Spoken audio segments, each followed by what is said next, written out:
সুনামগঞ্জের ছাতকে সড়ক দুর্ঘটনায় সঙ্গীত শিল্পী পাগল হাসান সহ 2 জন নিহত।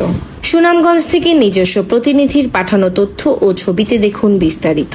সুনামগঞ্জের ছাতকে বাসের ধাক্কায় সিএনজি চালিত অটোরিকশার যাত্রী জনপ্রিয় কণ্ঠশিল্পী মতিউর রহমান হাসান ওরফে পাগল হাসান ও আব্দুস সাত্তার নামে 2 জন নিহত হয়েছেন। এ সময় আহত হয়েছেন 3 জন। বৃহস্পতিবার সকাল 7টার দিকে ছাতক দুয়ারা বাজার সড়কের সুরমা সেতু টোল কেন্দ্রের পাশে এ দুর্ঘটনা ঘটে। আহতদের আশঙ্কাজনক অবস্থায় হাসপাতালে ভর্তি করা হয়েছে, তবে তাৎক্ষণিক তাদের নাম ঠিকানা পাওয়া যায়নি। এ ঘটনায় বাসটি আটক করেছে পুলিশ।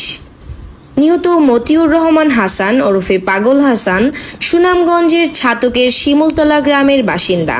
এই বিষয়টি নিশ্চিত করেছেন ছাতক থানার ভারপ্রাপ্ত কর্মকর্তা ওসি মোহাম্মদ শাহ আলম।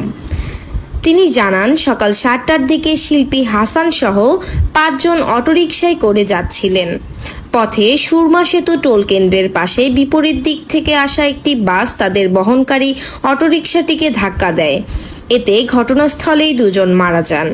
আহত 3 জনকে উদ্ধার করে Sylhet MAG Osmani medical college হাসপাতালে পাঠানো হয়েছে। বাসটিকে আটক করা হয়েছে।